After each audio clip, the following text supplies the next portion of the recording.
Welcome back to Girly Chronicles. Yeah. All right. Hello. Welcome with my beef jerky next to me. Oh shit! Bump the mic and the candy. Yeah, I'm gonna snack today. I'm gonna snack on the podcast. You know how Yep. actors have like a spread. Yep.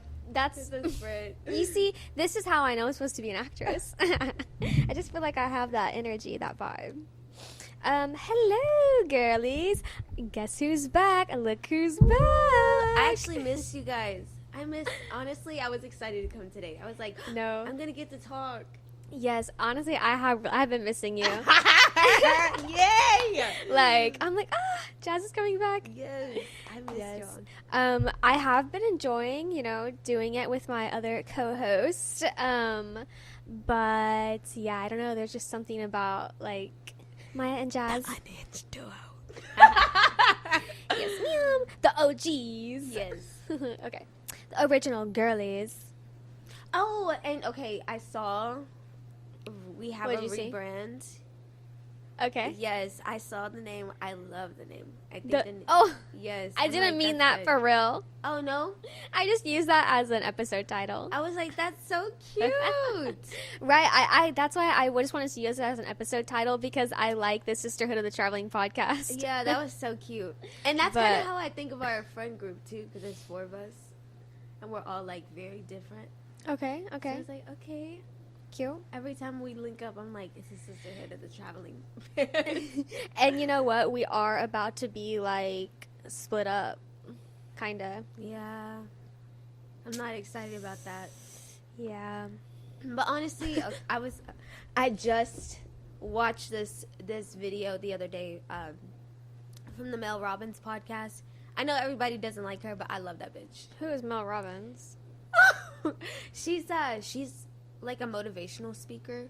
Okay. And so she has this book, and now she has like a podcast, talks about how she was like $400,000 in credit card debt. And That's why I don't have a credit card. Yes, she was talking about just how she didn't have a job. She was like struggling with alcoholism and then turned her whole life around. And so her life purpose has kind of been like motivating other people. And now she has this podcast talking, just having different guests on and like talking about how to better your life. But I sent this video to these bitches and I know they haven't watched it. Bree said she's going to watch it.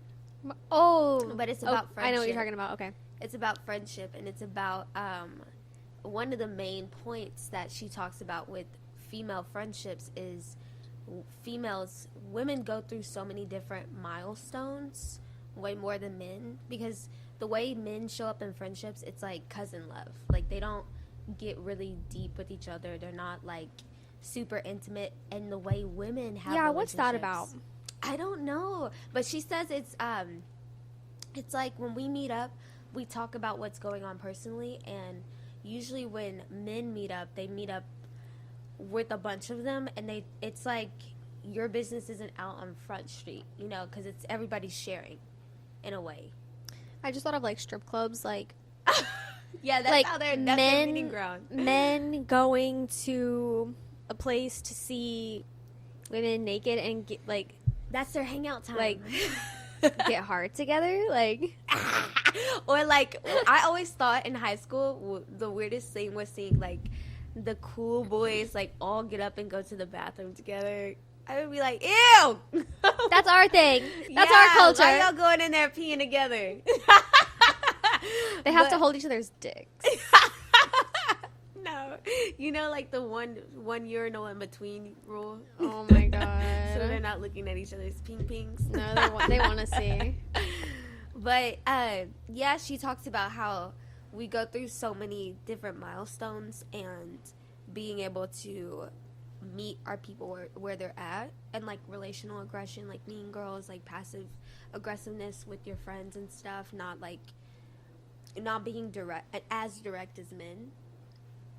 So I thought I learned a lot about it, but it also just kind of prepared me for this new realm that we're about to go into as friends, because we're friends, but we're gonna move into different milestones anyway. Yeah, different phases of our life, different chapters. Like, yeah.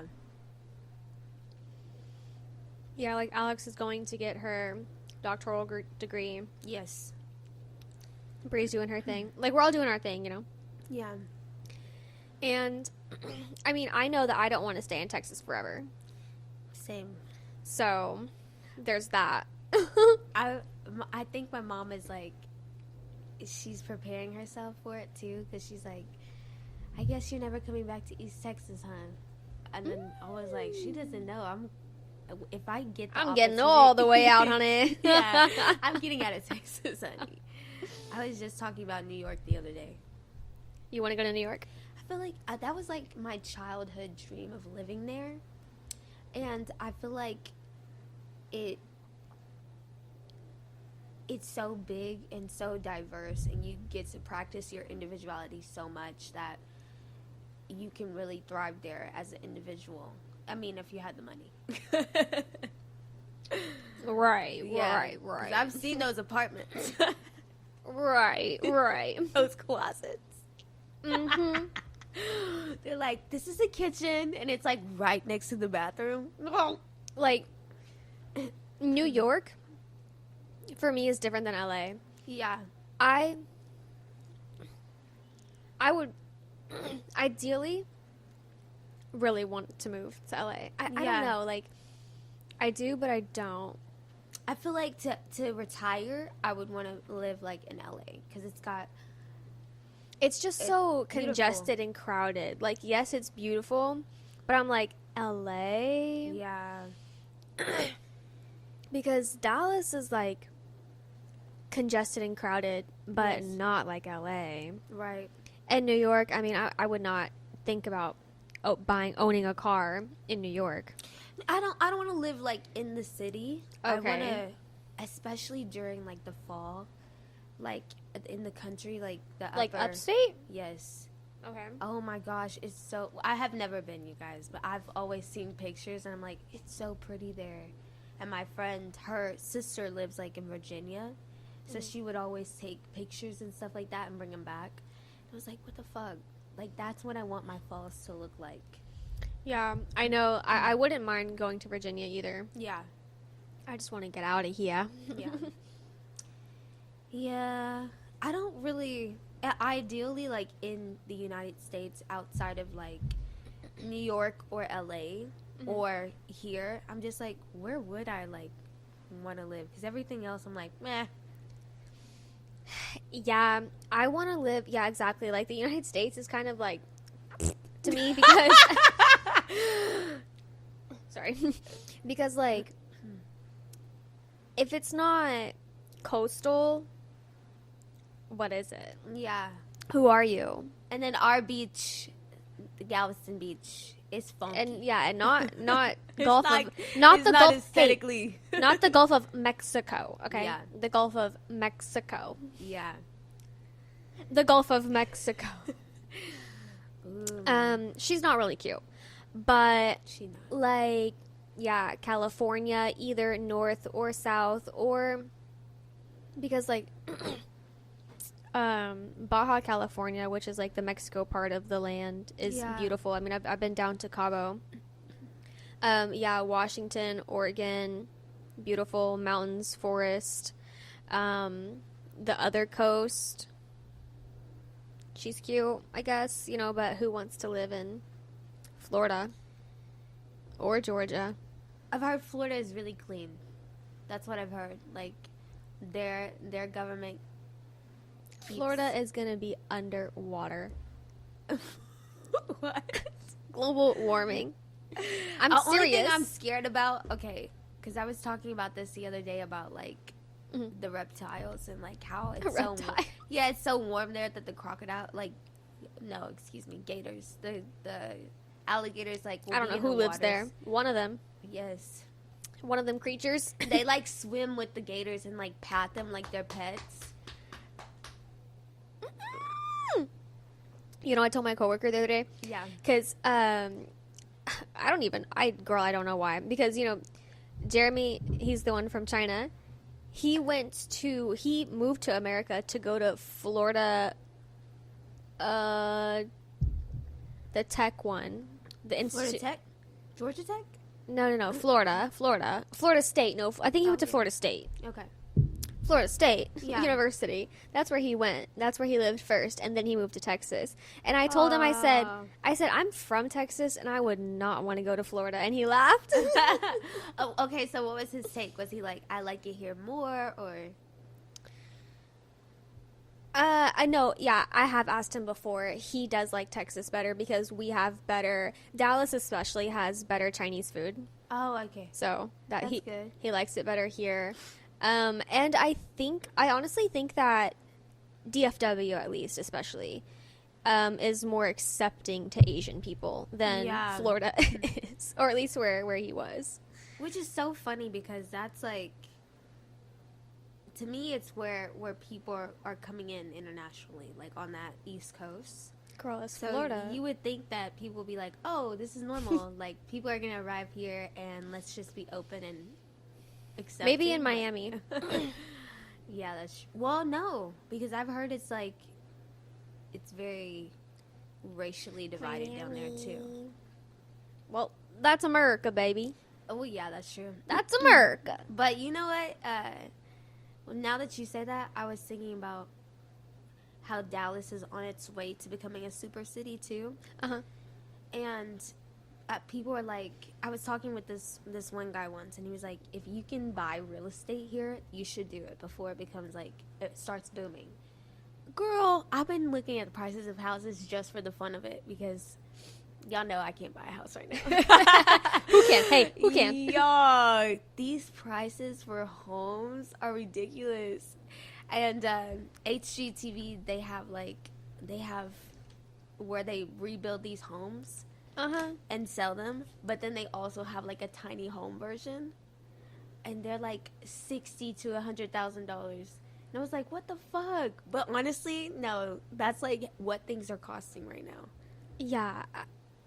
for a tiny home. Like, I'm just too mad to speak on it. I mean, yeah, that makes me think of, Texas just had their local elections, and affordable housing is a big issue, obviously, for the whole country. Right. So that was like one of the hot ticket items, right? Talking about affordable housing. Girl, like,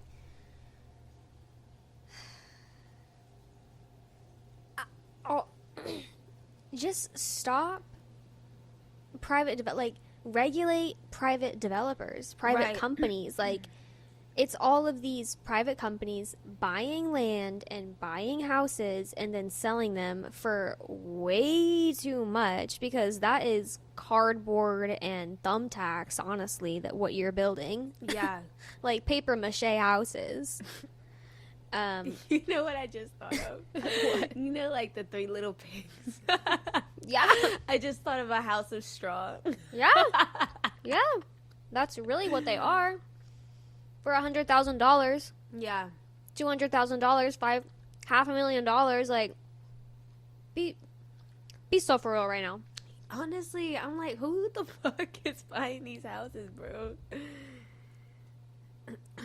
Dumb Americans. Dumb, brainwashed Americans. Because I'm like, honestly, like, I could see maybe doctors being able to afford it, but like, I've looked at some of the houses here in Dallas, and they start like 300,000 up.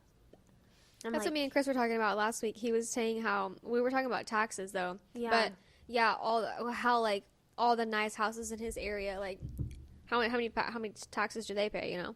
Yes. But yeah, just the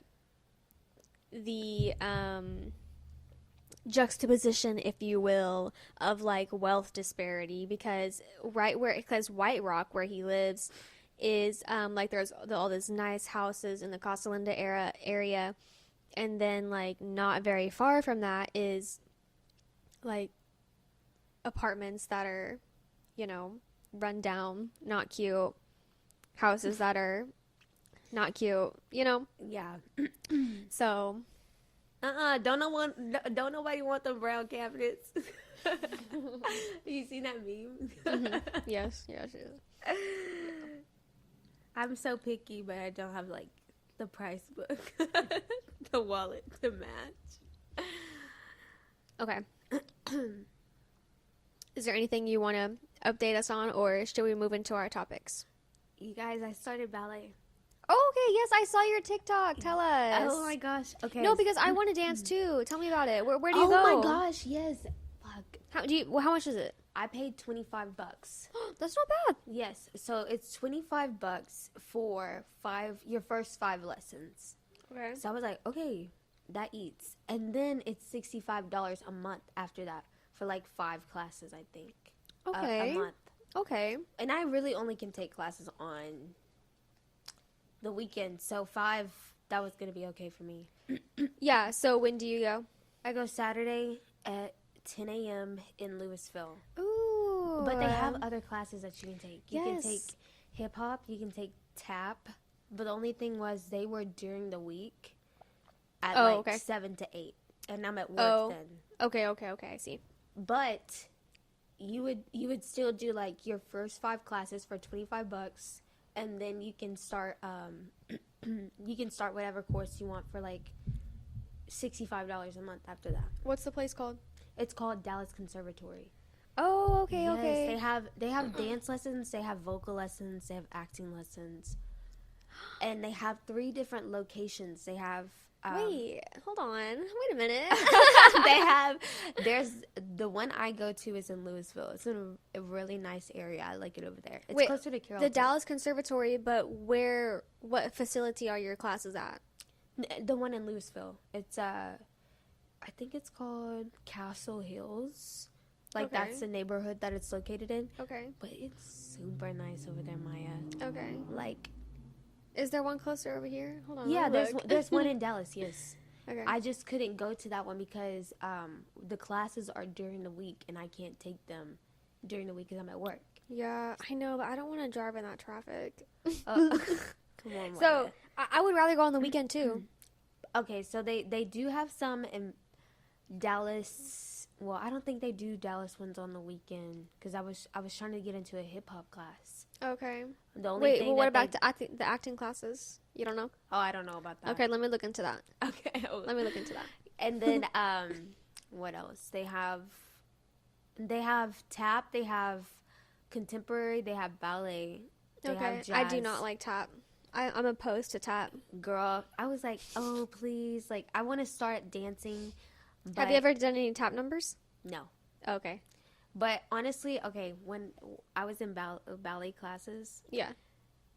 I think I have the body structure that's good for dancing because Okay. I'm like bow-legged. Okay. So I'm my legs naturally like come like this. Right. But when we do like our exercises and stuff like that, like your legs have to be straight. Yeah. And like our standing positions, a lot of it's like working out really. Yes. It's like planks for your legs. Yes. And she was like, Yes, I know what ballet is. yeah, she was like, "Oh my gosh, she said you have a nice posture and you have good legs." Oh, that's good. So she was like, she said this is your first time, right? And I Yeah. said, "Yes." Okay. She's like, "I'll keep you in mind." Word. Yes, girl. I was like, I knew I was bow-legged for a reason. Yeah. Okay, word. Yeah. So I'm excited. Cute. Wait, so are you gonna get to do like recitals or anything, or is it just like classes just to learn? So I haven't talked to her that far in advance, but she did tell me, she was like, "Hey, like this week you have to have your ballet shoes because this is my this will be my 3rd week." Okay. And so now I'm like looking at stuff online. Get them shoes, girl. Yes, I'm trying to get my shoes. And then I was on Reddit just like going through trying to see like how long I would have to be like a beginner before I could sign up for intermediate classes and stuff. Like what's like the learning pace. Yeah. And so people are like, you're gonna need a lot of technique. Yeah. They were like, usually it's 2 to 3 years. Yeah. So I was like, okay. Because you're gonna need a lot. I don't know what they justify as like intermediate and advanced or whatever. But yeah, it's a lot of technique. Like right now you're learning all of the basics, where to put your arms, how to do your positions and everything, and then you have to add it to your fouettes, your pirouettes, your whatever. I forget all the terms. Your jetés, your grand jetés. Yes, and she's so cute. She's a little Russian lady. Oh, she speaks like assertively, but she's so nice. Oh, okay, yeah. So she is very mindful to like let me know, because you can basically anybody can jump in and like start taking these beginner classes. But the girls are super nice. Like they introduce themselves. One girl gave me her phone number, so that was I feel like, is everyone like your age in the class, or are they different ages? How many people are in the class? There's two that are like there's 5 of us, but there's 2 at the very head of the line. Because like the way the bar, like we're in class is like this. Yeah, okay. So the 2 that sit on this far side. Yeah. I feel like they're my age, but they've also been dancing and they're just getting back into dancing. Oh, okay. So they're very like advanced, even though they're like doing beginner ballet. Yeah, okay. And then the other girl, she's 37. And then the other one that I met last week, who just came to this class, I think she's like in her late 20s. Okay. But then there's an Asian girl that doesn't speak at all, like to me at all. So I don't know how old she is or what her name is. Oh, okay. It's okay. She looks like she's about business when she comes in there. So I'm like, all right, not everybody wants to chat, babe. She ain't there to play. Yeah. That's cute. We love that. Okay, and you said you had some revelations for us. Oh, when? Oh, about what? I don't know, girl. I said what's on the list this week, and you said, "Oh, I have some revelations that I have." Yes, it's coming back to me. Okay. So, I saw this thing online that was like, extroverts are people that lack understanding of boundaries. I was like, oh no, because I was on the side of TikTok. Always on a side of TikTok. I was on this one side of TikTok where this girl was outwardly complaining about somebody not speaking to her when she walks into places, or like just showing that they don't want to communicate. Okay. And so she was like, first off, like, people should be prepared that when they go out, they have to talk. Like, that's just life. Blah, blah, blah, blah. Jocelyn would not like that person. Yeah. But then, like, of course, so many people are, like, tagging her or, like, stitching her video, like, talking mad shit about extroverted people. And so they were, like, and a lot of them think they're really funny, and they're not. Like, a lot of them are just, over-talking, and they take captives, like, these... They take captives? I did have, like, a thing when I was... in college, I would, like, actively seek out introverted people. Jazz. I'm not gonna lie. You know what? I think I'm on her side. I'm on her side. Honestly, when I was like younger, I would be like, oh my gosh, like, like people that love winning people over. Like, that would be my thing. Like, I wanted to talk to the quiet person because I wanted to get them out their bubble. But I don't do that anymore now that I'm older. But like when I was younger, I would be like, no, I'm gonna make friends with them. I somehow was the kid who always got, like, there was always a person like that who was, like, extroverted, not very self-aware, who, like, attached themselves to me. Yeah. Because I was, like, too nice to really, like, be mean to them, but I wouldn't really, like, try to be their friend. Like, I would never start a conversation. Like, if they talk to me, I would talk back, basically. Yeah. And I feel like I got stuck in friendships because... But, okay, here's what I will say. I feel like people that are, like, introverted, that don't want the relationship, you can always read the body language. Like, I feel like there's almost, like, a disgust that happens. Yeah, but some people really aren't aware. Really? You think? Girl, I don't think I know. I know. Damn. No, but then I was like, because I was telling Maya about one of the girls I work with. She's super quiet. But you said she's young too, right? She's super quiet and she's young, but she has an AirPod in. So I automatically assume when people have their AirPods in that they don't want to talk. But I'm always outwardly talking. So I told Maya finally this week, like, I think she just knows that I'm just going to outwardly talk. And she's started engaging. Like, she talks, and I realized, like, she's really funny. You broke her down. You beat her down. But the thing was, I never was, like, talking to her because I assumed that she didn't want to talk. Mm-hmm. And I was telling her about this video, and I was like, hey, like, I want you to know, like, you know, I'm not forcing you to, like, engage. Like, you know, you don't have to. I just outwardly talk to whoever will listen. And she was like, no, like, I'm always listening to you talk. And she said, even though I don't say, like, a lot, like, I'm like, in the conversation. That's honestly kind of how I got Jeremy to kind of be friends with me because, well, it's because we started talking more because we had to set up the podcast together for my job. And, wait, your job has a podcast too? Yeah. But it's not like this. Oh, okay. It's not like actually funny. It's not funny at all.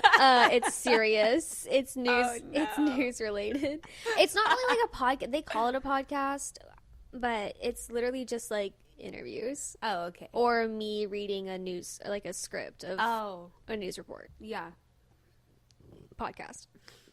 Anyways, but after that, because now, you know, we sit at the same desk clump. So sometimes, yeah, I'll just, like, say things out loud. And sometimes I'm, like, just saying things just to say things. But sometimes I will, like, talk to him. I just kind of, like, start talking. Well, honestly, okay, I feel but like... we usually end up having good conversations. Like, the other day we had a pretty long conversation about, like, we always just talk about the world and Trump and he's always, like, telling me to be president. I'm like, Jeremy, you have to wait at least 10 years. But be so fucking for real. Like, what do you want us to do? Like, ask your permission before we engage. Like, hey, is it okay? Like, right. If I'm gonna hug somebody, or like be in their personal space, I will ask. But as far as like, hey, is it okay if we open this up for discussion? Who about to do that? To whom it may concern. Yeah. So, yeah, all those people were so mad. They were like, extroverts really lack, like you said, self-awareness. Like, they lack the ability to understand people's boundaries. And sometimes when I'm talking to people, I'm just like, I'm bored. And they did say that. Today I went to TJ Maxx and bought the pet beds. Zeus, he's so cute sitting on it. He's like, he just has one arm on it. Yeah. A lion. Dude, he has a fat head. He's kind of a kid. He looks like Simba. Anyways, I was in line. His face while we talking shit about him. He's so cute. He's just like a little teddy bear. I was in line and I got trapped by an extrovert. The lady in front of me, not really, like, but I'm just being funny. She saw me carrying the stuff and she's like, oh, how many dogs? She's like, you have 2 dogs? I said 2 dogs and a cat. And she was like, oh, and so then she was just like telling me about her little dogs and asking me questions, you know, about them and stuff. Yeah. They're funny. Hey, y'all, stop. But okay, so how did you feel after that? Were you like, fuck, I don't feel like talking? Or were you honestly, okay, I think really, hold on. You're a Libra rising. You're a quality person, for God's sake. Like, the Libra rising takes over, and I'm just like, I'll just kind of like, haha, laugh, like charm, like just say like little, like I'll small talk back with them. Just, it's like autopilot takes over. But in my head, I'm like, oh, fuck, I gotta exert energy. Oh, no. Yeah, a little bit. I'm like, I was like, start looking around. I'm like, okay, I really don't want to have like a full conversation, but I'm not going to be rude, you know? Yeah. So that's me. Yeah. I straight up started talking to somebody in the grocery store earlier. I was like, we were in the pastry. Yeah, like, I'm never the one to start a conversation, but if you talk to me, like, I'm not going to be rude. Yeah. But okay, so what happened with in the pastry department? She was looking really, really hard at like this box of brownies. Okay. And I was looking for like what I wanted as a sweet treat. And I just like looked up and I said, girl, same. I was like, what are we going to get? I sometimes I do have little moments like that, but they're not often. I feel like that's like an everyday occurrence for you. Yeah. Me, it's like once in a blue moon.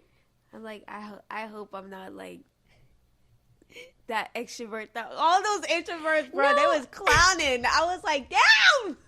They was like, and some of y'all aren't even funny. I was like, No, that was too good. No, I feel like, oh, you know what? Okay, so I just remembered, like, us whenever we go out, yeah, because you always talk to, like, the wait staff or, like, just whoever's, like, in our vicinity, honestly. So now that I'm, like, it wasn't like I was not self-aware, but, like, aware in this capacity. I was like...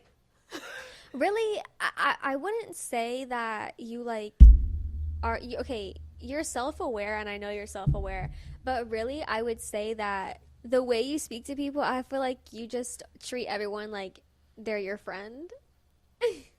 Everywhere we go, you're just like, I don't know, there's just the things you say and like the energy you have. It's like, yeah, like, hello, of course I'm going to talk to you, you know? Yeah. I got to work on it. Some people... But no, I don't think it's a bad thing. Like, why do you think you need to work on it? Do you feel embarrassed or what? No, because I think that sometimes I'm a little too bold. Okay. And then... Does it backfire or what? Some people get, like, startled. Like, I've noticed now that I've, like, had a little moment to think, some people are like, well, like, that was a... Yeah. I feel like I have seen people whenever we're out. But I feel like that's their problem. It's not your problem because why are you being like why would you react that? Yeah, honestly, if you're an introvert, I'm sorry, but you are out in public. Why do you feel the need to like be rude or have a stank face? Yeah. You know, because me, my Libra rising, people pleasing self, like no, I'm not gonna be rude to you just because you're talking to me. I don't want to have a full conversation, so I'm gonna get quiet and give you like really basic one word answers. So maybe she does not. I feel like you carry conversations well. Like, if I want to carry a conversation, yes, I will carry the conversation. Okay. But like the lady today in line, I gave her very simple answers, kind of like insinuating I don't want to, you know, get to know you. No. Yeah, I was just like, haha, yeah, like, you know, 2 dogs. And she was telling me things, and I was like, oh, yeah, you know. And then she showed me her bracelets that she was returning that she got from her friend because she has too many bracelets. She was like, I already have one like that. I was like, oh, okay. And I was like, yeah, that's sweet. She's like, I'm not too rich. She was like, please stop. She was nice. She was nice. That's good. But yeah. I guess along the lines of realizing things, I've been getting a little insecure about the podcast. Why? I feel like I need some encouragement. But today I did see this TikTok. It was one of those like I don't know who needs to hear this, but it was like it was more about TikToks, but it was like making your little TikToks that only gets like 300, 100 views, whatever. It's like indie, like you're an indie artist. It's like way cooler. Yeah. And I was like, yes, I need this because I mean, even with this podcast, like, I guess, I don't know what I expected, but I feel like it's not, like, growing as fast as I want it to grow. You know, I want everything to happen overnight. Girl, same. But at the same time, I mean, we're not even 20 episodes in. Right. You know, we're barely 15. Like, so I gotta remind myself of those things. And then also, like, I have to remind myself of why I wanted to do this. Like, really, I'm just putting my energy into something, creating for the sake of creating. Right. You know? And just think about, like, how much more better you feel like emotionally, like having something that you're working towards. Exactly. So I don't know, like I am my own worst enemy. I feel like there's like a song that I'm thinking of in my head. I'm channeling a song right now. It's either Gaga or Charlie. You know, they have like the same vibe of just like I'm my own worst enemy. I get in my head. I start second guessing everything, overthinking. I'm like, why am I doing this? What is this for? What do I want to do? Like, oh, I'm not doing enough. But I just gotta like chill. chill. I think that the way it's going, it looks very professional. It looks like it's gonna come together. Yes, and I have to remember to grasp those encouragements, like from you, even from my coworker. I don't think I've been able to tell you, but one of my coworkers, I posted a TikTok it was a while back, and she was like, I saw your TikTok. She was like, good job. And then she was like, oh, I found your Spotify, and she was like, it looks good, like keep it up. Yes. And then even one of Jocelyn's friends, she told me this thing. She was like, I remember you talking about your podcast, and I see that you're doing it, and I'm like so like happy, so proud of you. Yes. And I don't even remember telling her anything about thinking about doing a podcast, but I was like, thank you. So, yeah, I just have to, like, hold on to those things. Yes. I feel like mine is, like, all over the place. It's all over the place because I'm a multi-passionate person. Like, I have so many things that I'm, like, good at. Yeah. And I was talking to my sister, and she was like, you know what's confusing is that, like, she said, I get who you are because I'm your sister. Okay. And she's like, but who are you online? It was like, okay. But I was watching this video today about people that have like you show up online either like with a business, like either like you're specifically like for makeup, or like you're specifically for like what Lily's doing. She's talking about like being a dentist. Yes. But you know, I've been having this same exact struggle. This is so funny that you brought this up because I'm right now in this space where I don't know how much online I want to do, but it makes sense kind of, I guess, or it's like with us being Gen Z, it's like the easiest route that we have. It's like the most newest, right? Like innovative, like it's going somewhere, it's growing, it's building. People are making money off of YouTube and TikTok and Twitch and whatever. Yeah. And I'm kind of like, oh yeah, who am I online? I don't know why I have such a hard time with just like opening TikTok or opening the camera and just like being me. But for some reason, whenever we sit down to this podcast, it's a little bit easier because I just feel in your comfort. Yeah, I'm more comfortable like having a conversation with someone rather than just like talking to the camera. Like I give props honestly to people who vlog and stuff, because I just found a girl who's like blowing up on social media and TikTok right now, and she does YouTube. She made it big on Twitch, then she moved to YouTube. She has a podcast, she does TikTok. Yeah. You know, she's big on the internet right now. She's growing. Her online name is Vanilla Mace. Yes. Is this the lady you were talking about with the little baby? Yeah, so she does a lot of stuff like that. Like she has all of her little like Sunny Angels and the Sanrio stuff, you know, because she plays the video games and stuff. But also she does like vlogs, like, you know, just day in the life, or like I'm going thrifting, or I'm going to IKEA or whatever. And I'm like kind of thinking about like, should I try to do that? But at the same time, I'm like, I don't know if I have the energy for that. I don't know if that's really what I want to do, what I want to put my energy into. So yeah. I understand where you're coming from. So, but yeah, what's going on with you? It's crazy because I feel very comfortable talking to a camera. Yeah, you do. I think you do well whenever you have whenever you talk to a camera. It seems like natural for you. Yeah. But the thing is, I was watching this video earlier about like people that have like niches and people that have personal brands. Yeah.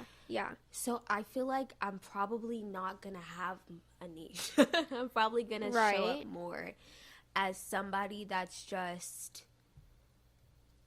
just myself, because I was watching Bretman Rock's his podcast, and he was talking about how like he was able to jump from makeup into just talking about whatever, and he was like, I realized, like he said, and I'm not even trying to brag, but my personality, like that's what people show up for. No, 100%, 100%. Yeah, so I feel like a lot of times, like when I'm just myself, and I'm not even really thinking about like the content strategy of it all. My videos do well. Like, I'm just talking like I would be talking to you guys. Right. And then it gets views and it gets likes. Yes, like trying to do that. Like, I don't know why I overthink that, and that's like so hard, because I feel like that's like that whenever I go on TikTok, that's what I like to see. And I feel like that's the creators who do so well are the ones who just open the camera and just really are authentically themselves. Like, they're just talking about, it could be anything, but it's just like their take on it is them, and that's why it's funny, and that's why you like it. So, and I've been struggling a lot with like the cohesiveness of everything, like how everything has to be a certain way, because I feel like there are things that are aesthetically pleasing, and I just feel like I'm so not. Right. I feel like I just kind of just put things out there, you know? But I've been trying to do more like aesthetically like pleasing, or like being more like the TikTok personality, and I don't think it's doing well enough. Okay. But I did post a video yesterday of me doing makeup, just because I miss makeup. I did see that, yeah. Yes, and I was like, why did I stop doing makeup? Right. Like, I love that shit. Yeah. So I am trying to figure out like my pillars right now, but I think music, makeup, and maybe like thrifting, because I do want to do something where it's like me rebuilding, like building a wardrobe for myself. Yeah. Have you done vlogs before? Yeah, that's the past 2 videos that I've done on YouTube. I've just been talking to a camera. Okay. But this week I really want to, I'm thinking about trying to do more like songwriting, like have like something called Freestyle Fridays or something like that, where I get, cuz I write songs, but I don't write them to music. Like, I just write poetry more than anything else. Right. But then I'm like, okay, that's probably me just being a little scared ass bitch and not wanting to look like a failure, you know? Okay. So I haven't stepped up to actually write songs. Right. You know? So I'm like, okay, this month we have to start writing songs. Yeah. I like that. Yeah. That's good. We'll see how it goes. That's good. Yeah. I'm still thinking about the acting classes, honestly, because I like that. I'm glad that you told me that, for real, because I have been thinking about, like, if I'm serious about this, I need to, like, make some moves, and I feel like that's, like, a first step. Yeah. Right? It's something. So I need to flex that muscle again. Like, it's been way too long since I've read a script. Yeah. Honestly, I was thinking about that, too, like, why we haven't been like tapped into our like creative passion so much. It's like you put it away, like you shelve it for some reason. You know, okay, I'm just gonna say we're at 44 minutes and we really haven't gone through our list, but I don't really care. I like this better. Sleepover vibes. And it's raining. Yeah, I love thunderstorms. I don't know if y'all can see the lightning behind us. But I have been in my head about, like, I feel like a failure because, like, I'm watching these podcasts and I'm watching these people and they're like, yeah, I went to acting school. I, like, you know, they knew that they wanted to do that, so they went and pursued it. And I'm like, why didn't I do that? Like, why did I, like, chicken out, basically? But at the same time, like, if I believe that everything happens for a reason, I have to practice that. Yeah. So everything happens for a reason, and you wouldn't have met us or Josh. I exactly, like, I wouldn't be where I am right now, and I wouldn't know what I know. And I think that me studying journalism, which is essentially studying media as a whole. Yeah. In my, like, I think it was my last semester of my master's, I had a class called media theories or media studies. Media studies. And girl, that class was just talking about TV and movies. Like, that's all we talked about. And yeah, it was amazing. And just seeing how, like, being able to see the world and learn about the world and learn about our structures and really see how everything fits together and works together. I don't know. I just think I needed that for some reason, for something. I mean, to be who I am right now. Like, I need all of that to get to right here. I was going to say that, like, you have all these skill sets right now that you've gathered to basically literally become your own boss. And I chose broadcast journalism because of the video element. Yeah. Because I knew that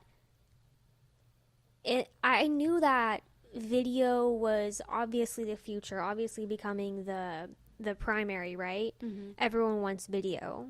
So I was like, I need these skills. I'm not going to teach them to myself. So if I'm going to go to school, girl, I'm going to pay for this. Right. I'm going to pay them to teach me how to use Adobe Premiere Pro, like, you know? So, I mean, and look, I need all of those skills to make this podcast right now. Amen. So it worked out. So it's going to keep working out, and I just have to keep trusting that I'm on the right path. Yeah. But I think it was a couple episodes ago, I was talking to Jocelyn, and I did mention that I did a reading for myself, and I pulled cards that were 555. Oh, that's good. Yeah, which is the change. Yeah, so, and 555 is very significant. Like, that's a very significant angel number for me personally. That's one that, like, out of all the angel numbers that always I can see coming the most, maybe it's Scorpio moon. But 555 I kept getting before I have my current job. The address for the job is 555. Yeah. And a lot of change has happened while I've been at that job. Yeah. Like, in my personal life. And even there too.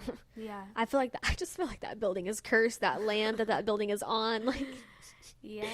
But, yeah, anyways, so that's what I've been realizing lately. Just, do you feel things like psychically though too, because of the water, like, in your chart?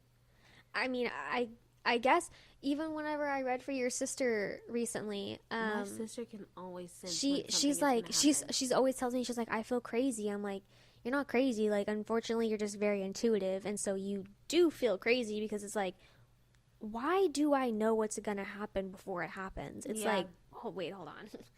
But you do. You just know. That I just always have, okay, I should have checked my phone that night whenever, because Alex texted me and said, hey, I can't go because, you know, I'm going to move soon.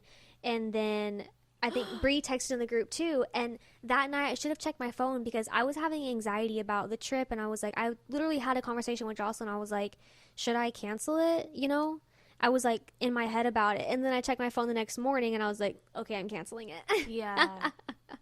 I felt it. Why were you having, like, because of, like, I don't know, just because I overthink everything, and whenever I have to host something, I get crazy. Same. And I'm a control freak, and so if I have the option to opt out of being in control, I'm going to, because if I have to be in control, I'm just going to be so anxious and insane. You always seem so chill. Girl, it's the curse. Like, Libra, Why do you like this? Libra rising, Scorpio moon. Yeah, I seem okay, but I'm telling you, underneath the surface is a whole nother story. It's an ocean of turbulent waves. The Scorpio moon, for me, I've compared it, it's like the iceberg, like the tip of the iceberg, you only see a little bit, and then under the surface is like a whole lot more going on. Yeah. That's what's happening internally. Dang. Yeah. I just freak out inside. I don't know how to freak out outside unless I'm angry or I'm in like a comfortable environment. Right. So it's just like you repress it or what? Yeah. Until I can release it somehow. Yeah. I save it. You're like, when I get home, I'm going to have a good cry. Yeah. Yeah. Yeah. No, honestly, okay. What ends up happening, if I get angry, Mm-hmm. it's like to a point, like, I won't even be able to hold it. Right. I have to get it out right then. Yeah. Because if not, I feel like the type of anger that I have is not like just it feels more like rage. Okay. Like I start to see specks and it feels like I'm gonna pass out if I don't get it. It's like you can't even concentrate because you're shaking so hard from the rage that you feel. Right. I'm about to black out this motherfucker. No, that's really how I feel, and it always makes me upset afterward because I couldn't in that moment like properly communicate exactly that I know I'm right. You know, because I don't really get upset about a lot of things. If I'm upset, something truly upsetting has happened. Yeah.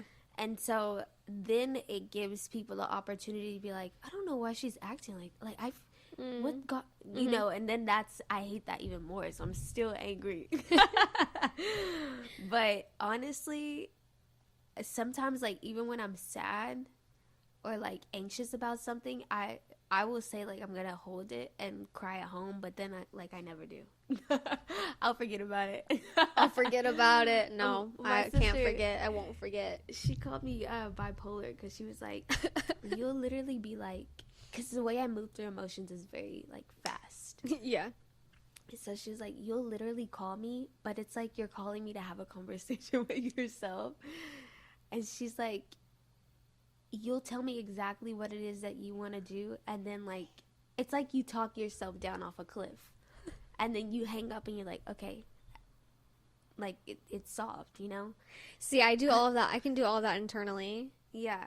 Like I'll rage, I'll go in my head, and then I'll like bring it back. I'll come back. It's only about like certain topics, so like yeah. I usually, not that I'm like fearless or anything, but there's not really a lot of things that can make me like anxious or like emotional unless it's something that involves like pettiness, you know, in a way. Like I'm okay with people having disagreements with me or like confrontations with me, but it's when it's covert that I don't like it. Like I don't like when people are fake about something. I get that.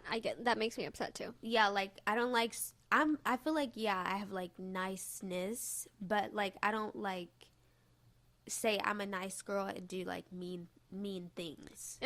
Yeah. So I don't like stuff like that. Right. And then like money problems. Like those are really the only two things that can move me to a place, or being misunderstood.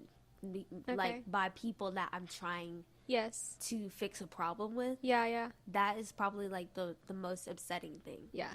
But I feel like a lot of times because she's so emotionally aware, I have to ask her like, not really if what I'm feeling is like valid, but like get her take on it, because my thing is to start being logical. And logically, like, once something upsets me, I'm out. Like, I will cut you off, like, so fucking fast. Yeah. You will never have access to me. Yeah. But, unfortunately, that's not how relationships work. You can't do that. You can't get upset about one little thing and leave. This is true. Sometimes you have to work through things. Yeah. You have to communicate. And see, that's the thing, because it's not that I think, like, I'm smarter than people, but it's, like, I'm not saying I'm smarter than people. What I'm saying is, like, things that cause me suffering, I don't want to be a part of that for very long. So, like, after you've put me into, like, say I had a boyfriend that was, like, super dramatic and, like, angry all the time. Okay, yeah. You only get to do that, like, a handful of times before I'm, like... Right. Because But I feel like that's good, though. I mean, that makes sense. I mean, Yeah. because who wants that, really? But it's like me battling like my logic with somebody's emotions, like, because I feel like that's kind of the disconnect that I feel a lot of the times as a woman, is that I feel more logical than I am emotional. Yeah, I feel like these are air sign problems. Yeah. And not that I don't like love in an emotional way, but like it's always from like a more detached way of being, because at the end of the day I'm always going to want to be happy first. Yeah, I get that, and I think I'm almost jealous. Like, I wish so bad that I could just not feel things the way that I feel them sometimes. Like, just so deeply. I'm just like, fuck, how do I turn this off? I wish I had that. Like, I wish that I, like, not that I don't care about people, but, like, I care in a way that's, like like, away from people. Right. But I think it's more of, like, not a fear of intimacy, but, like, a fear of being, like, swallowed whole, and, like, my individuality being compressed. Yeah. That's understandable. Yeah. But I think you'll find someone who understands that and maybe has that about themselves too. Yeah. I need somebody who's frolicking. Yeah. Doing his own thing, and we have our own separate hobbies and our own lives, and we come together at the end of the day to talk shit. You're going to be in one of those marriages where y'all live in 2 different houses. Not in 2 different bedrooms, 2 different houses. No, honestly, Maya, it's like you read my mind, because I'm like, I need money to get a bridge home. Yeah. Like, I need somebody that's, like, down for an unconventional marriage. Like, because me being, like, someone's wife, like, yeah, I'm okay with that. But as far as, like, being a traditional, like, oh my gosh, like, every day is dinner's made. Oh, like, my gosh, like, I clean the house, baby. Like, it's spick and span. And me and Key were talking about kids, and she was like, do you really think you could do kids? And then the more I thought about it, I was like, I don't know, because sometimes I get, like, overstimulated.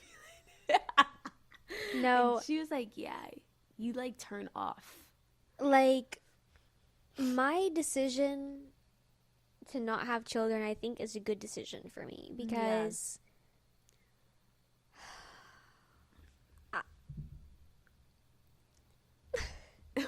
say it.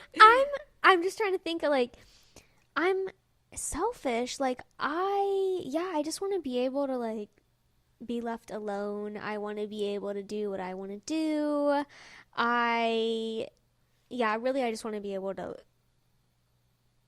be lazy, to really be left alone. I mean, I have animals to take care of, yeah.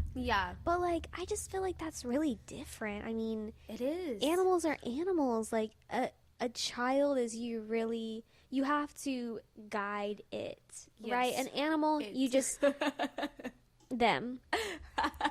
Exactly. It. She says she don't want them kids. No. But seriously, I really do give props to people who become parents and who become parents intentionally. Yes. And who intentionally put the energy and effort into their children. Yeah, because that's the thing. Like, I love babies. Like, I love kids. And in a way, like, I just love philosophizing and, like, just talking. And, like, I would want, babies just, like, I was on the phone with your sister, and I forget her name, her daughter's name. Omri, yes. Oh, she said something. She said she got onto her because she's, like, she's so witty. she I don't know, I forgot what she said, but she thought at first she asked if I was you, but then she started talking to me. She was like, "Oh yeah, I know you. I've seen you." And I said, "Oh, Jazz showed you a picture." What did she say? She's like, "Yeah." And then we were talking about, I forgot what we were talking about, but yeah. So, anyways, what were you saying? Sorry. Well, you like philosophizing? Yeah, and going, like, talking about my niece. My niece is, like, a different breed of child, I feel like. Because my niece is very smart. Yes, she is. She's very witty, and she knows when she's, like, doing things to like hurt your feelings. Like she'll do things intentionally, but she's also so funny because it's exactly what I want to say, but she just does it, and like people get upset because she's a child and she shouldn't be doing these things. But I'm like, no, I get where she's coming. I see why she's doing that. But no, like having my niece in my life makes me want children because I love my niece so much. Right. But also I'm just like, fuck, like it is a lot. Because whenever she's not emotionally, like, I wouldn't say, like, happy, because sometimes she's just in a mood. Right. But, like, whenever she's, like, in those days where she just really doesn't give a fuck about, like, how you feel. Everybody has those days. Girl, and she's sassy as fuck. She's got a smart mouth. And I'm like, can I do this? Exactly. Bro. So that's the only thing. And with kids, you really don't know the extent of like what you're getting into until you do it, and then once you do it, you can't back out. So that's why I'm like, I won't know unless I'm like full foot in, and that's like exactly Gemini, like not wanting to like fully put that whole body in the water. It just has like a foot in the water. Can't do that with kids. Yeah. I don't know, but at the same time, like, I don't know what it is. Because whenever I was younger, obviously, I guess just because of, like, society, culture, whatever, I was like, yeah, I'm gonna get married and have kids. Oh, because Jocelyn and I, the episode we did together, we went through our bucket list. Okay, yeah. And I was looking through my little journal that I had from whenever I was a kid. And I had baby names in there. And I was like, oh, don't need these. Damn. Yeah, because I don't know. Like, as I've gotten older and maybe also learning and realizing what pregnancy is, That's I'm like, oh, maybe not. And second thought, maybe not. Yeah. Like, being a parent, being pregnant, for some reason, I feel like being a parent is not something that I need to do, and I almost feel bad about it, but I think that's just, I don't know, the culture, society. I mean, I know that, like, having kids is, like, a milestone, you know, like, something that, like, is, like, somehow a sign of, like, success or whatever, status, somehow, kind of, you know, in, like, some culture, some community. Yeah. But yeah, I don't think I need to be a parent, and I think it would inhibit me from doing what I want to do with my life. It's funny because I was like sitting at home thinking about this, like having a husband, having kids. And I was like, okay, my life doesn't really feel like it's catered to that right now. Like, I feel like if I was to embark on being like an artist or like showing up in the world, it really would be like from a standpoint of defining what womanhood meant to me. She's playing a game. So it's like she died. Like what that means to me, because I don't like what it's meant in the past. Like what I've seen. Yes, I love the women of my family, and yes, like I'm very proud of them, and you know everything that's come with that. But honest to God, like that's a lot, and they look stressed the fuck out a lot of times, and I feel like leading up to this point, every year has been like, how far can I go? Like, what is it that I'm learning about myself this year? What am I stripping away of myself? Yes, like, girl, I'm 25, and I feel like a child. I feel like a child. I feel like I just found who I am. Honestly, yeah. And to have a kid on top of that, I can't imagine like, you're having kids early. Yes. Yeah, having kids early, like, that is a life path that I don't know. Like, I really am just, I'm glad it's not me. And I really feel like it takes a special person for someone who has kids early. Yeah. I don't know. I think too, like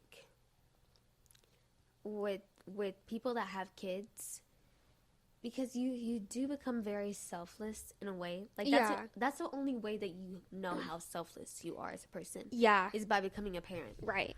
But I think in a lot of ways what I've seen from parenthood is that they've really taken the joys out of just enjoying life too. Like, it's like being enslaved to something, because Yes, your child is your everything. Yes, I feel like a lot of people have children and they're like delusional about what parenthood is going to be. And about what raising a child is and what having to teach a human how to be human is. Right. Because there's parents who have children and they essentially just want to control them, and they are not happy because of course you can't control a freaking child. Like, Yes. hello. And then you have the parents, like I just saw a TikTok today. This woman, she filmed like her daughter had like taken like, I don't know, marker or chalk or whatever and written on the walls. And she wasn't mad about it. She was like complimenting. She was like, you know, I'm proud of her because she can do the letter G now. That was a hard letter for her. Right. Like, she understands that this is a child. Yes. And the comments were, of course, praising her. It was like, yes, like, we're the new parents. Like, this is what, like, I'm so happy that you're, like, happy about it. Or, you know, like, taking the positive out of it. Yeah. Because exactly, it's a child. Like, yeah, okay, they drew on the wall. That sucks. You know, we got to paint over it. But or just wipe it off. or just wipe it off, depending on what it is, Yeah. right? They have washable markers. Hello. Yeah. Buy the washable markers. But honestly, yeah, I think that, like, I think it comes back to, like, how people think in their perspectives. And I think that a lot of the times, especially, like, with those super religious conservative views, and I'm not trying to keep bringing, like, it back to that, but there is this mark of, like, I have to be perfect. Yes. In my parenthood. Yes. Which ultimately, when you're trying to hide or keep the darkness at bay or out, you're automatically like putting that out, because you're restricting and repressing all these things that should naturally be there. Okay, so along those lines, there's a few things that bother me whenever it comes to like adults being around children. And well, okay, I want to say something, but I kind of don't want to put our business out there. But anyways, okay, so I'll use a different example. Okay, swear words. If I were a parent, I honestly would not care if my child used swear words. I would treat my child like they're smart enough to be able to understand. I would sit them down and have a conversation with them. If you're smart enough to understand to use a swear word, or to, I mean, I know babies can use them, whatever, but like to use it like in, like, you know, in a sentence. I mean, if you're smart enough to do that, you're smart enough to understand, okay, you can do that here in the house, but please, but don't go to school and do that. Yeah. You know, don't do it in front of other adults, because they are not going to like it. And if you tell a child that, they will understand you. If you say, don't do that in class because your teacher will get mad at you and she'll write you up or give you a sad face or whatever they do now these days. We got sad faces in kindergarten, or like had to move on red, you know, whatever. Like, don't swear in class because you're gonna get a red and then you're gonna be in trouble. But at home, that's okay. Yeah. And I feel like that's taboo, but I feel like that's just like such a simple little way to treat children like they're humans. Yes. Okay, that's exactly what I think, you know, about like having children, which is why I'm like, okay, I do feel like if God ever blessed me with kids and I ever went that route, I could be a good mom, just because the same way that every single relationship in my life, I allow people to be exactly who they are. Like, I don't force people to be somebody from me, which I know I would not do that to my children. But it's more, the thing that I hate sometimes about, like, people that bring children into this world intentionally, you know, they expect the world to, like, bend. To cater. Yeah. Yes. What is the deal with, do you think this is appropriate for a child? Yeah. Bitch, why is your kid on TikTok? Why do they have a phone? Yes. That's not my problem. Then I'm like, okay, tell that little thing to go outside. Yes. Touch some grass. Yes. It's like, okay, I'm supposed to move everything around because you knew how the world worked beforehand and still brought life into it. Honestly. That's so crazy. Like you weren't 18. Yes. Like you weren't 21. Come on now. That's my only thing that, like, pisses me off about, like, people who become parents. Yeah. Girl, just because you had a baby doesn't mean I'm going to put a child lock on my fucking cabinets. Yeah. Okay, so the only thing about, like, child-proofing homes is, like, okay, it is kind of scary how, like, they find the most dangerous things. it's like a magnet. They're trying to kill themselves. Yes. I'm like, oh my gosh. I was telling the people at my job, I was like, there was one day, because with toddlers, you never know. Like, they have mood swings, like pregnant women. Yeah. So being a toddler is hard. Yes. And so Omri was like, she woke up really happy one day, and she was just like, I miss you, like, I want to cuddle with you, I want to watch Disney movies. And I was like, yes. She does not like to cuddle, so when she, like, lets me hold her, I'm like, hell yeah. And she was so tiny then. She was like 2. She could speak well and everything. So I was like, okay, like, let's take a nap. And she took a nap, and I closed my eyes too, like a dad. And I wake up to my sister screaming because she's upset because I sit up and, like, all on the wall is, like, black permanent marker. And it was all on her, like, lash beds, all on her, like, the wall. And it's in an apartment that we don't, like, own. Yeah. And in my head, I was like, what the fuck? Like, I have not been able to find a pin, like, the past couple of days. She found them Sharpies. Yes. I was like, what the hell? It's like they have, like, hands that are, like, magnets for, like, things that they shouldn't have. That's so funny. Well, bro, I just remember that, and I'm like, damn. Like, that's the only thing, like, being a parent, you have to be so proactive, like, hands-on, can't turn away for, like, a second. Yeah, I mean, I even feel like that whenever, like, Jocelyn has her niece or her nephew or someone over, it's like, I mean, you know, that's babysitting, but yeah, exactly. You're like, oh, shit, I gotta, like, pay attention to things now. Yes. Like, I was telling the people at my work, remember Harambe? I was like, 100 men versus Harambe. I said, I just know that mom, she will never live down, like, that shame from that incident. Because I just know if I was a parent and she was like, yeah, I'll watch your kid, I'd be like, hell no. Remember what happened to your son, Susan? Oh, yeah. Damn.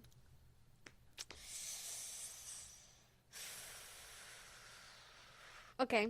We haven't talked shit. Yeah, we haven't. We're at 1:14. So, do you want our closing thoughts? Do you want them to be talking shit about? Okay, who do you want to talk shit about? Who's on your hit list? Who's number 1 on the hit list right now? Diddy, the Diddy. Diddler. All right, update us on the case. Okay, you guys. So, actually, like, they can't take cameras into the room. Okay, and I want to talk about that because why not? What the actual fuck? Yeah. No. What the actual fuck? Like, OJ Simpson, y'all were like, oh, we need cameras in here. Like, that was like, that happened, and every trial after that had cameras, was a media circus. Yeah. This is the one y'all don't want cameras in? Huge red flag. I don't trust anyone. Anybody. It's so funny. It's not funny, actually. I'm just saying it's funny. Horrific, yeah. Yeah.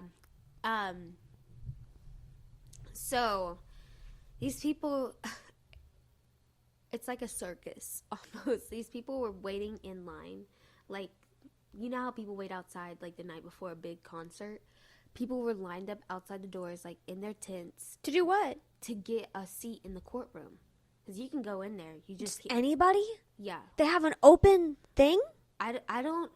Yeah, I think so because they had. I don't know what like, I don't know what lined it's called whenever you can sit in the back. I don't know who those people are. What they're. I never understood that. Law and Order never explained that to me. Oh.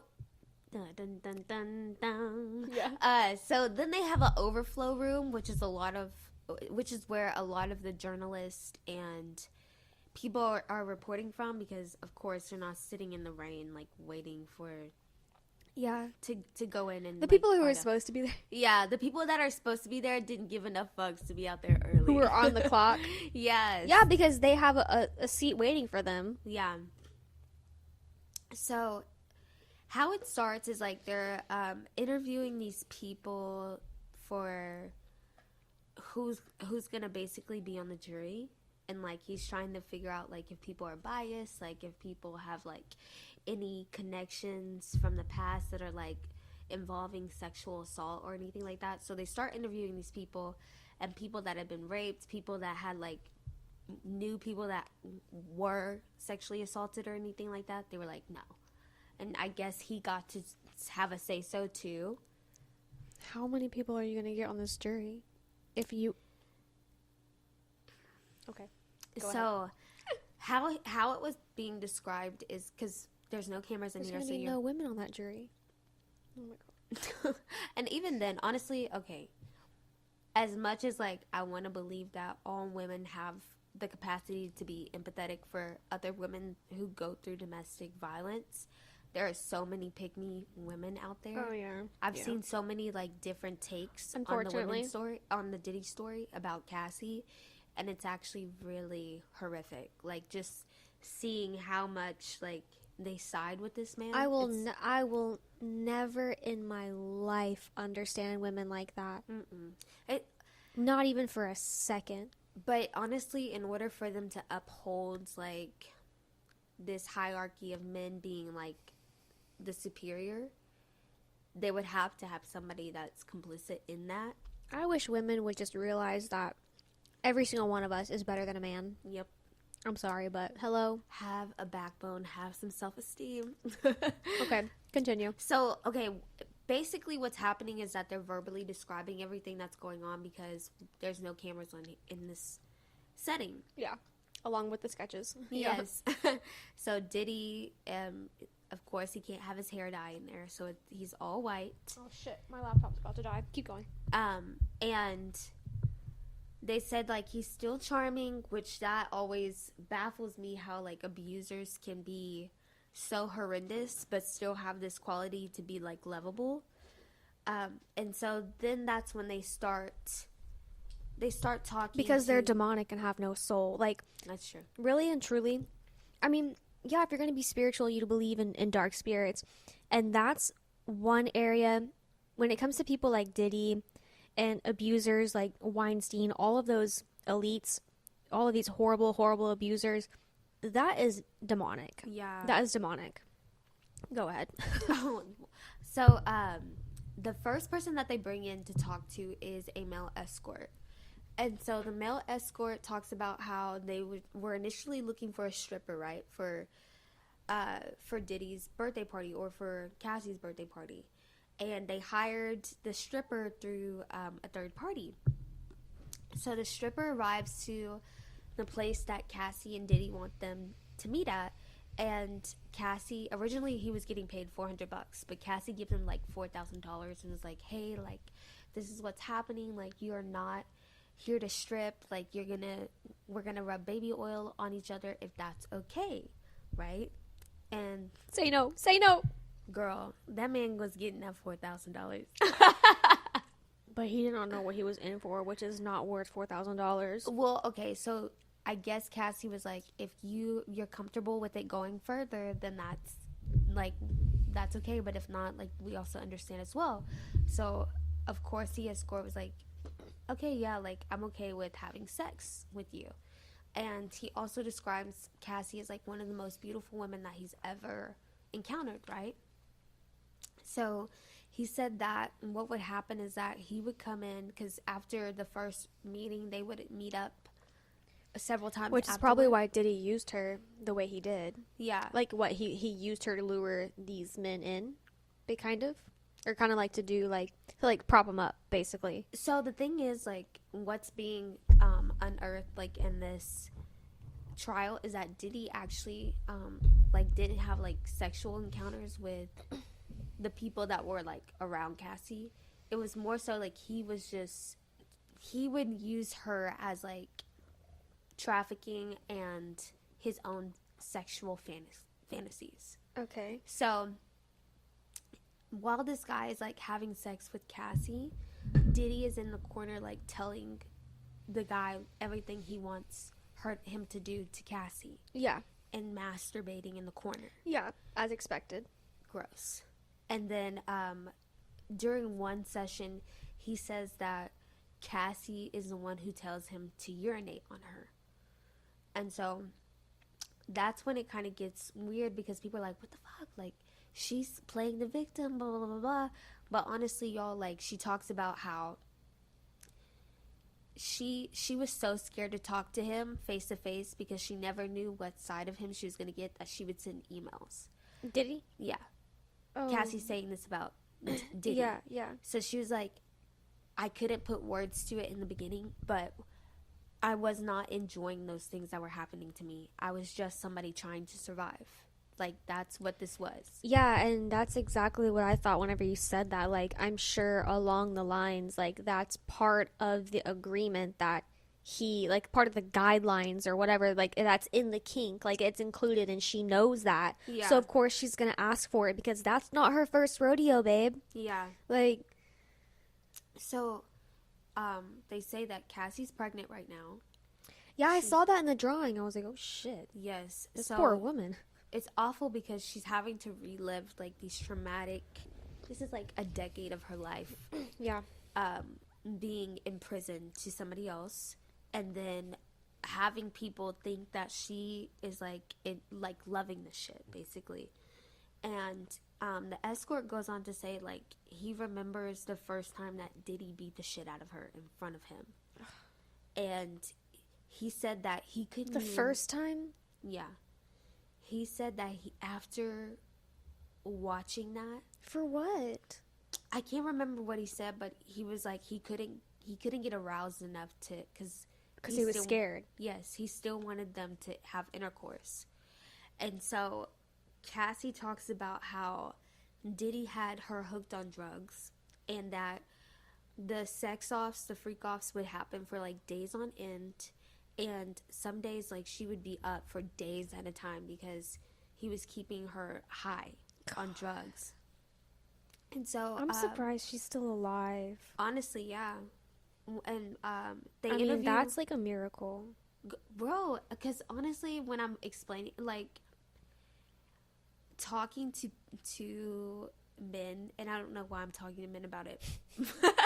Talking to men, they're like, oh, well, she knew what she's getting into. Men are so scary and infuriating at the same time. Yes.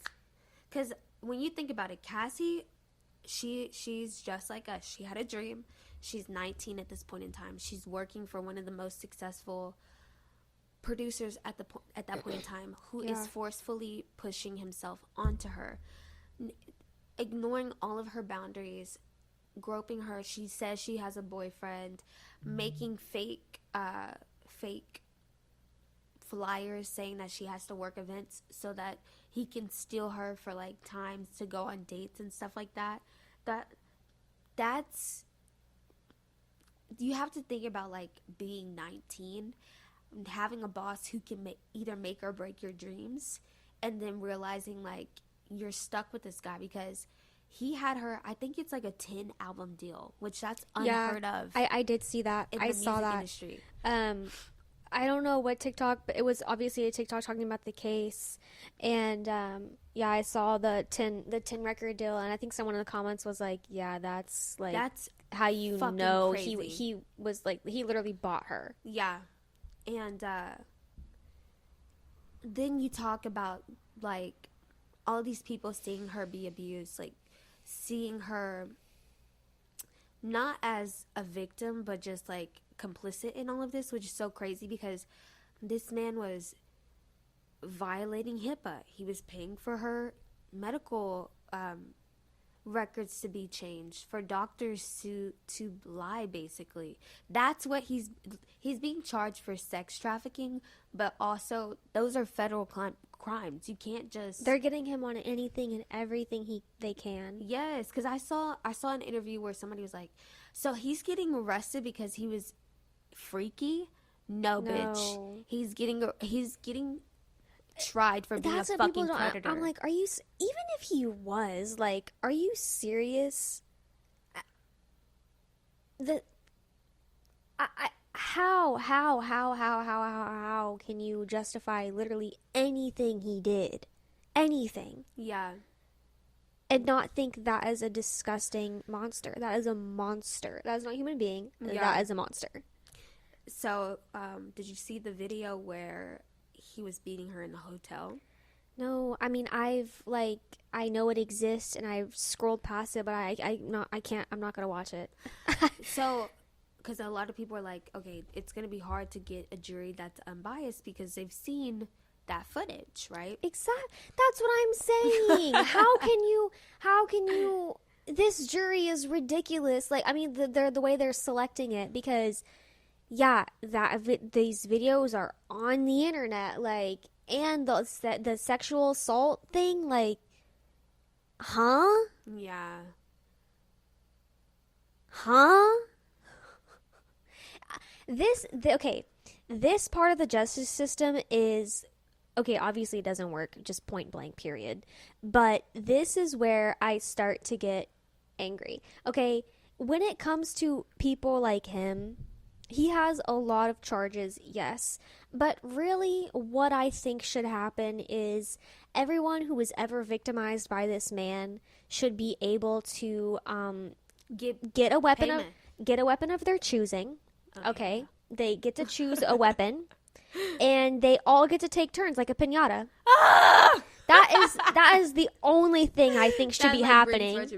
The only thing I should think should be happening. Yeah. In a case like this, talking in a courtroom. No. So one of the members of DIDDY came from Making the Band. She makes an appearance in court like the next day. She's only on the stand for like 20 minutes. Right. Okay. Because they dismissed or like went to recess after this because of what she said. Because of what she said? Because it just left a dark... They were like, we need uncomfortable. We need a moment of silence. They were uncomfortable, but like, what did you think? What did you think was going to happen in this trial? Yeah. What did you think we were going to talk about? So they talk about seeing Cassie be beat for the first time, and in front of them, and her and another member of Danity Kane was locked into the studio, and basically Diddy was like, "What y'all saw, like that wasn't a real, like we weren't being physically abusive towards each other, like that was just passionate I didn't love. Just beat her face in. You didn't see that." And literally he sends them flowers, right? Flowers. So people are like, okay, like what did you associate that with? And she said death, because the way he was like saying that he would hush them up, he was saying it in like a loving way, but it was like definitely threatening. And people were like, okay, so he sent them flowers. That was him saying, I know exactly where you live. So after that, people were dismissed. That was a threat. That was a threat. And then people, like his daughters, were like leaving the courtroom, like listening to all the things that he's done sexually. Yeah, I want to know why they left the courtroom, like, because people were saying, I'm confused. I don't know. Do they are they trying to stand with him, or are they they're standing with him? Oh, I'm nodding my head to you. Okay, or they're like against it, or do we know their point of view, their opinion on it? I feel like it's like any father-daughter relationship. Like your sons kind of get to see a lot more. his sons, I'm sure, are aware of who he is as a person because of all these other people talking about his sons being, because present. they have said something about the son being involved. Yes. But I'm sure that the daughters didn't have any inkling. Probably could Honestly, feel. I can't even imagine that they even saw him that much. Yeah. As children. Or now. I can't imagine him actually being present in their lives for more than an hour a day. Yeah. Honestly. So I'm sure they really don't even know him. Yeah. To begin with. Well, and it's too, you have your dad who is supposed to be your protector and supposed to be this masculine in your life to do all the right things by you. That's what every girl wants from her dad. Yeah. And to hear how horrendous your dad is to other women. Yeah. That's got to be the floor falling beneath you. I would literally be sick. Yeah, and I think that's what they're dealing with. People were shaming them for leaving the courtroom, but they're 18, they're grown, but they're not that they're grown. Babies. They're barely touching adulthood, really not even. They're 18. Girl, you know? I feel like you're not really truly an adult till 25. Yeah, you're really not. You're right. So, yeah, they really are still children in a way. They're young adults. They're exactly not, their frontal lobe is not developed, but they're at a very crucial developmental time in their lives. Yeah. And to have this being the thing that's public. Honestly shaping them, it's public, and I think this is really shaping them into their adulthood. So this is you're right, it's crumbling their whole foundation. Their whole childhood, they're really learning that their whole childhood was a lie, essentially, I think. Yeah. So I think we should have some grace for them because they're victims. I'm not going to berate them for leaving. They are victims too. Yes. They are victims too. And the thing that, sucks about this is, these girls and these young men will never have a fair shot because of their dad's unwillingness to tame his darker nature. Exactly. Exactly. It doesn't... I'm sure that they're not going to see any of this piece. Where do they go from here? Yes. Where do they go from here? They have to really figure out their own path. Yes. They have to literally forge their own path at this point. They can't be associated. No. They cannot be associated with him. And the thing too that I was looking at the other day was that they had a tribute 2 years earlier to Diddy for the VMAs, I believe. And he was which is wild because I didn't think he was really that big of a deal, but okay. He's not, but he paid for that. He paid for that. Okay, so it's he's a mogul more than anything else, which is very hard to do. As much as people think it's an easy thing to do, it's very hard to do. But you have to think about the ways he's done it. It's very grimy. And what was pointed out was that all of those people, careers that he built, all of them are dead. None of them are up there on the stage with him. He's performing songs that don't belong to him. And I was wow. Ouch, that's so true. All of these people around him. And during his tribute speech, he goes on to thank Cassie. And I'm almost next to sure I would have perceived that as a threat too. Because the way he looked at the camera, he was I want to thank Cassie. Yeah, and she was probably scared too. She was hell no, don't fucking mention my name. And this was I think this is right after Kim Porter had died, which was suspicious. They're saying it was pneumonia, but come on, she's gonna put out a book. We know what happened. Pneumonia my ass. Yeah, exactly. It was more I see you. Yeah. I know what you're doing. But honestly, I'm watching you. It was rumored that Kim Porter and Cassie had a meeting before she passed away. And Cassie understood that whatever happens next, she has to play chess. She has to make sure it's a checkmate because if not, it would continue, you know? Mm-hmm. And look at her. She played the fuck out of that hand. She did. I have chills right now, honestly. She brought down an empire. Like, just from her having courage to say, like, fuck that, fuck these people, fuck all these people that were quiet, yeah, fuck all these people that were scared. yeah, I don't give a fuck. yeah. This will not happen ever again. And I know people were like, oh, that's not real, blah, blah, blah, blah. This man is known to not pay people back. First 24 hours gives her 30 million. That's not an innocent person. And then after that, he was ordered to step down by, like, his, I don't know, his, like, directors or some shit. Like, the people that run the behind the scenes. When, like, I feel like it was at the tipping point already, and all she did was just put that last little straw on there, and it crumbled from there. Yeah, but it's also, like, the way that the lawsuit is written. Because it made sure to specify, because, like, okay, you could sue Diddy as a person, but Diddy as a person doesn't have stuff. Yeah. All his stuff is tied up in trust. Okay, yeah. But she sued Diddy as an employee, because that's basically what she was. She was not a former spouse. She was being held there against her will. Okay. And then got him for sexually trafficking her in all those states where he basically had sex workers come in and have sex with her for money. Yeah. That's illegal. So the way that in some states, the statute of limitations was up because it had been too late. But she got him against 4 state lines. Yeah. So then at that point, it's no longer just a primary federal issue. Yes, because we all know Diddy was working with the LAPD, because that's how he was able to get away with so much under that umbrella. Oh, the LAPD. That's a whole episode in itself, girl. Bro. Don't even get me going on them. But the way, I still am, like, in like, awe of whoever her lawyer is for doing that, because that's what got the ball rolling, and now we're seeing the cover come down. Like, the curtain come down. Yes. And I feel like it's one after the next.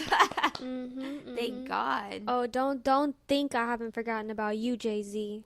Oh, you think he's on there? Oh, I think they're all on. Well, I don't think they're on there. He is on there. No, that's his I'm best. Having hope for, like, that's his best friend. Is it? That's his butt buddy. No. Yeah. But you know, Bella Sloan was talking about this. She was like, he's next. That's what like, shush, Bella. That's what I'm saying. He's coming down too. I don't trust that man either. She said something was coming up with Justin Bieber too. I believe this woman. She's a psychic on YouTube. I saw a TikTok, someone talking about Justin Bieber's broke. We're actually broke, and we're like, he owes because he owes he's rich people broke. What's that? Scooter Braun. He owes Scooter Braun like $1 million or whatever, millions of dollars. Yeah, and somebody was like, this could all be fixed if he just finished like a tour, and and I was like, you kind of right, big dog. Yeah, I don't know what's going on with JB, but yes, the empire is crumbling. I mean. These men have been shitty for so fucking long. Yeah, I mean, don't think that Diddy's not connected to Epstein, connected to Trump. Diddy is connected to Trump. And that's why this shit is not being fucking televised. You think that Trumpy's gonna get him out there, get him out of there? Who, Diddy? Yeah. You think he's? I think he's going.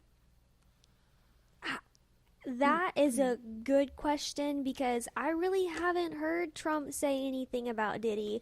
And you know what? He's got a loud mouth. Hold on. That's a good point, because we know Trump is connected to Epstein, connected to Diddy.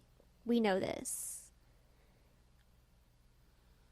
I think that he is, even as he's losing his mind right now, I think that's one thing he won't go near, because if he does, that's gonna blow up everything. Yeah. So no, I don't. He's already too busy blowing up the government. I don't think he's gonna help Diddy. I don't think he's gonna help Diddy, because he can't help Diddy, because that makes. Then they're like, I don't know. Yeah, I think that's too messy. I think that's flying. They're already flying pretty close to the sun, I would say. But that is... Hey, you get your ass off me. That is a little too close, yeah. I saw where biting his tail. I know. He's like, here, have some. Yeah. I've seen where people are like, they don't have enough concrete evidence. And I'm like, oh my gosh. So you don't understand, like, this is a federal charge. Usually if the feds get involved, they don't take you unless they have some don't have enough concrete evidence, but we're in trial. The trial is happening now, and you don't think they have enough concrete evidence? Yes. People are so funny. You need to sit down and watch Dateline. You need to sit down and watch Law and Order and shut up and get off the internet. These people that have like law degrees that aren't like real. Yeah, exactly. Yeah. But yeah. Their TikTok law degree. It's so crazy. But I'm glad to see that the gatekeepers are like falling one by one. Because you know, the veil, as Miss Sloan says, is no longer up. Like, we're starting to see them for what they truly are. Yes. And I'm like, hell yeah. Yep. She was like, Truly. It's like everything was inverted. Yeah. Where the good was being viewed as bad. So, like, all the people that we thought were crazy were actually, like, truth tellers. Yeah, literally. I don't know where Kanye fits into that. I think he's not. I think, okay. Yeah, Kanye is an enigma. We're at 142 here. Kanye is an enigma, and I think maybe, I mean, no two people are the same. Yeah. And I think that Kanye knows and went crazy because he knows, and unfortunately kept going deeper and deeper off the deep end. He has only yes men around him, and I think that's why he's ended up where he's at. Yeah, because he couldn't get a grip. Yeah, he couldn't get a grip, and he still can't get a grip. And, but like Prince, they try to make Prince seem like he was like Michael Jackson. Yes, because he was so powerful. I will not forgive anyone. Mm-hmm. I don't think Michael Jackson did any of the things that people say he did with kids. No, he didn't. I don't think he did. I think that was y'all, and I think that because he saw y'all flipped it on him. But, you know, okay, so he's a Pisces rising. So okay. Like everything that's like happened to Michael makes so much sense to me, because with the Pisces rising, it's like they love in a boundless way. Mm-hmm. You know, they don't have good boundaries with people, and they're kind of disillusioned, and they live in these escapist worlds and these tendencies, which is his music, right? Yeah. Michael Jackson had become so big at one point that he bought the Beatles catalog from Sony. Okay. No, that's unheard of in the music industry. That's insane. Having that much power to do that. Yeah. Having that much power to do that. And then shortly after, like, the lawsuits came.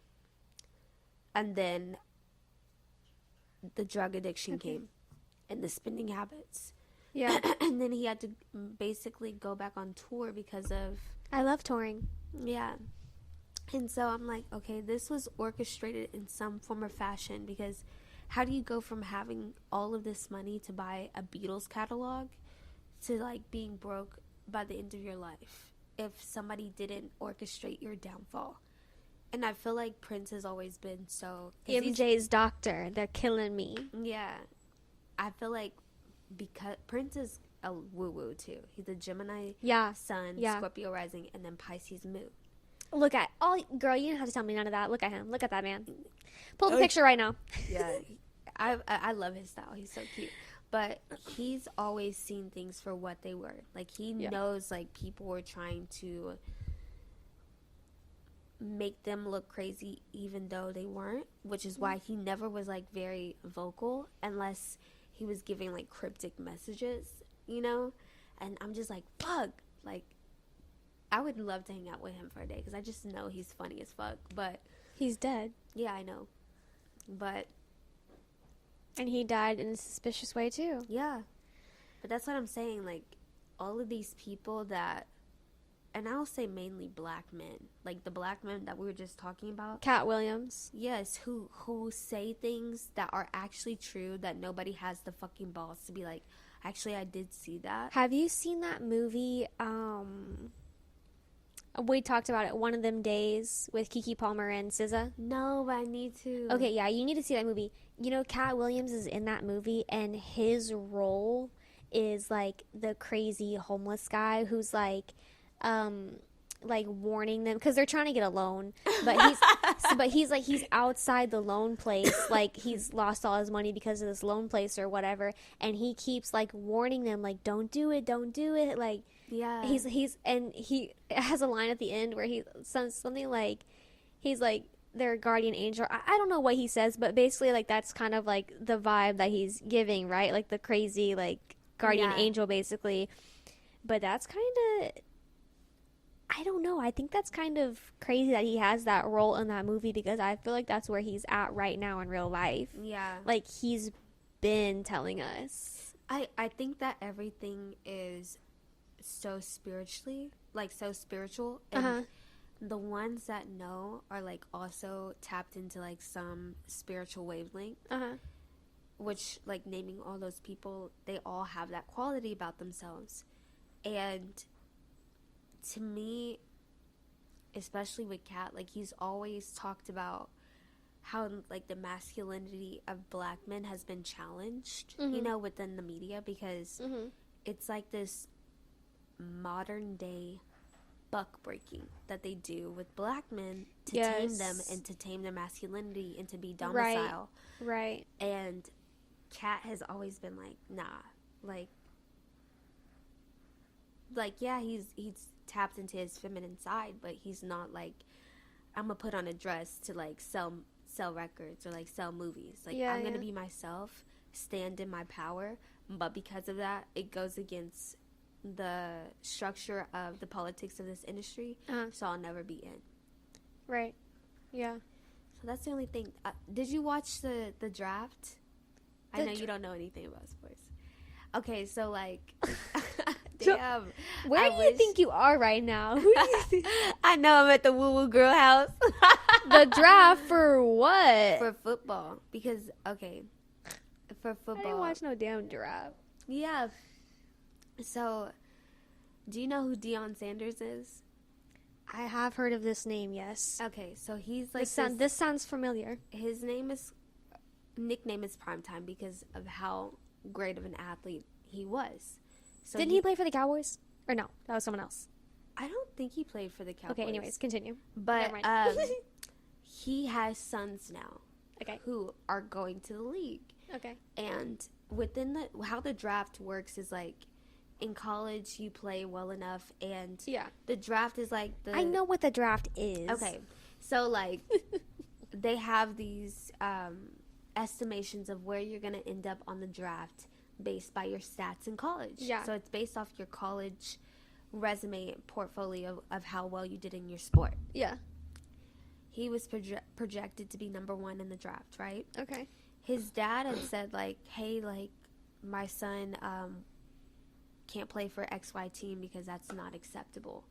Which he knows football. He's a college coach, right?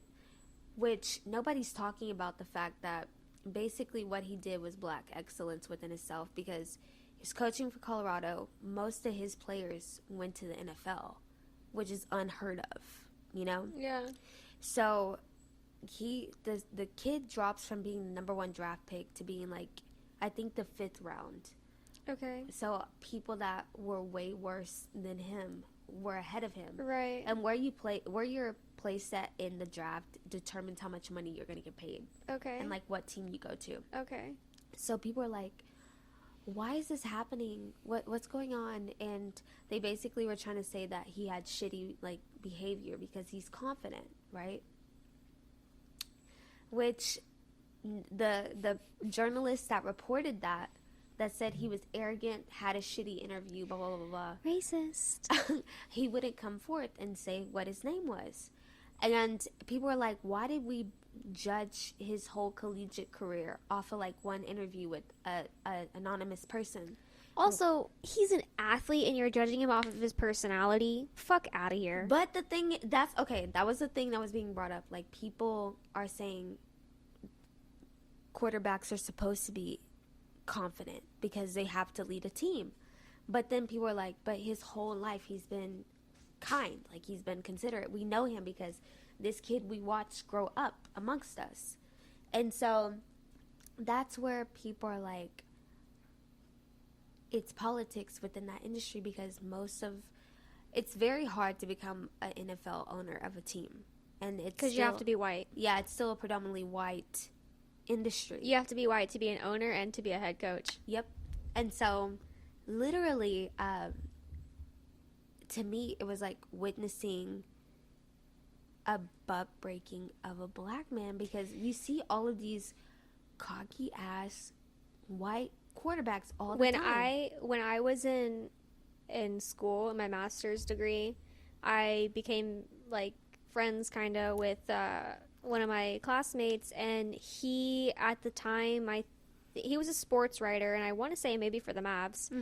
Mm-hmm. But we were talking about like the draft, yeah, and how it's essentially this is what he said. He's a black man. Yeah, he said that it's essentially just like a modern day slave trade. Yeah, like, because just the whole thing, like I said, the owners are white, the head coaches are white, the players are black. Yeah. And you're basing it off of their stats, off of their height and their weight and their wingspan, like, but then to go even further and police their attitudes, their behaviors, and then let the white players do fuck all, because they get fines for that. Fuck all. Yeah. Doesn't give white players can do whatever. But yeah, the minute a black player celebrates even a little bit, then it's a flag. Then they start having rules about celebrate. Shut up. Yeah. Shut up. You're throwing a ball on fake grass. You're really just using this as an excuse to rub dicks. Like, shut up. This is not that serious, you guys. Yeah, honestly, yeah, because do I understand and know, like, this is a good problem for him to have? Yes, because he's going to be a multimillionaire either way it goes. Yeah. But it's more so the principle of the thing was, like, it was to break his spirit more than anything else. Uh-huh. Because he got a prank call as well. Like, while he's sitting there waiting for his draft call. Yeah. And so, do you think that because who it was the son of a coach for an NFL team. Okay. But all he did was get fined like $200,000. They can afford that. Like, yeah. So it's more so the issue that I have is more so like, for some reason, people of color sitting comfortably within their skin or being just confident, it's challenging. Mm-hmm. Or like, if you're too quiet, it's challenging. Mm-hmm. It's like you're automatically assumed as somebody that's egregious for just existing. Mm-hmm. And so that's the only reason why I was like, fuck, I hate this for him. And my thing was like, why isn't like a black owner trying to get him? And then that's when I found out, like, yeah, it's predominantly white and it's so gate kept. Yes. Like we don't have any black owners. Mm-mm. Nope. NBA is different, but NFL is like, Yeah. Yeah. All right, ladies. Well, we're at 1:54 here, almost 2-hour episode. I told you I missed you. Yeah. YAP sesh. YAP sesh. All right. Well, it's 10:30, so it's time to go to bed. Yeah, it is. Okay, ma'am. Bye, you guys. Good night. I loved you guys. Missed you guys. Yes. See you in the next one. Thanks for tuning in, girlies. Bye.